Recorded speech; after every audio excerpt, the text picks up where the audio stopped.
बाबा सिद्दीकी की हत्या को लेकर कांग्रेस नेताओं ने क्या कुछ कहा है वो भी आपको सुनाएंगे, सुनिए जरा। हमने तो ओपनली बोला आपको, लॉ एंड ऑर्डर वहाँ पर ठीक नहीं है और वो लोग उनको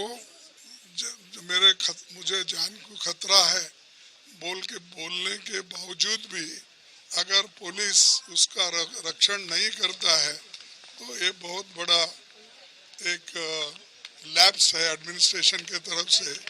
वो ऐसे बम्बई जैसे एरिया में तो हमेशा पुलिस सतर्क रहना चाहिए और वहाँ ये लॉ एंड ऑर्डर की फेल्यूर है, इंटेलिजेंस की फेल्यूर है और इंफॉर्मेशन डिपार्टमेंट का भी यानी आईबी का भी इसमें फेल्यूरिटी है। सो इसीलिए हम ये चाहते हैं कि ऐसी जो घटनाएं हो रही वो भी दिन दहाड़े और सरकार अगर उसकी ख्याल नहीं करती है तो मैं समझता हूँ वो उसको वो निगलेक्ट कर रहे हैं, ऐसा मैं समझता हूँ। निश्चित तौर से बहुत ही दुखद है क्योंकि बाबा सिद्दीकी जी एक समाज के लिए प्रेरणा स्रोत थे और काम करते थे लोगों के लिए। मैं समझता हूं कि उनकी एक बहुत ही अच्छी ख्याति थी, लोकप्रियता थी और पहले वो कांग्रेस के अंदर ही काम किए, कांग्रेस से आगे बढ़े और उनके एक बेटे विधायक भी हैं हमारे कांग्रेस पार्टी के। निश्चित तौर से बहुत ही दुखद है और मैं इसकी निंदा करता हूं और निश्चित तौर से ये एक अच्छे समाज सेवी और एक अच्छे नेता की हत्या कर दी गई। देखिए, बाबा सिद्दीकी जी के साथ हमारे बहुत ही पुराने संबंध थे।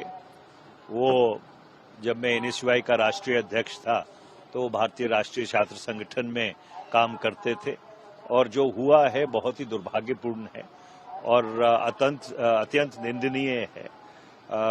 सरकार को ये पूरी कोशिश करनी चाहिए कि जो भी इसका जिम्मेदार है, जिसने भी ये षड्यंत्र रचा है, उसको सख्त से सख्त सजा दी जाए। वो हत्या हुई है बाबा सिद्दीकी जी की, वो बहुत दुर्भाग्यपूर्ण है और महाराष्ट्र में कानून व्यवस्था की धज्जियां किस तरह से उड़ाई गई है इसका ये बहुत बड़ा उदाहरण है। अभी केवल इतना ही बचा है कि महाराष्ट्र के गृह मंत्री पे फायरिंग हुई, यही सुनना बचा है क्योंकि छोटे बच्चियों से लेकर एक राजनीतिक नेता तक महाराष्ट्र में आज कोई भी सुरक्षित नहीं है। बार बार इस बात की तरफ अंदेशा किया गया, धड़ल्ले से ड्रग्स आ रहे हैं, पोक्सो की केसेस बढ़ रही है, बलात्कार की केसेस बढ़ रही है, मर्डर की केसेस बढ़ रही है और ये गृह मंत्री के खुद के गृह जिले नागपुर में भी हो रहा है। इस सरकार को कोई भी नैतिक अधिकार नहीं है कि वो सत्ता में रहे। कोई भी इस सरकार के रहते सुरक्षित नहीं है। मैं सबसे पहले तो बाबा सिद्दीकी जी को, जिनको हम सब लोग पर्सनली जानते थे, उनका लंबा संबंध रहा कांग्रेस से, उनको अपनी श्रद्धांजलि देती हूँ। उनके परिवार को, मित्रों को, शुभचिंतकों को अपनी संवेदनाएं व्यक्त करती हूँ। मैं अभी भी ईश्वर से प्रार्थना कर रही हूँ कि उनका परिवार इस दुख से उबरने का संबल पा सके, जीशान जिनको हम सब जानते हैं। लेकिन इससे एक बहुत बड़ा चिंता व्यक्त भी करना चाहती हूँ। आज महाराष्ट्र में जिस तरह से कानून व्यवस्था दम तोड़ चुकी है वो अपने आप में एक गंभीर विषय है। कभी लाइव टीवी पर किसी की हत्या हो रही है, कभी पुलिस थाने में गोलीबारी हो रही है। ये Y+ कैटेगरी इनकी सिक्योरिटी थी,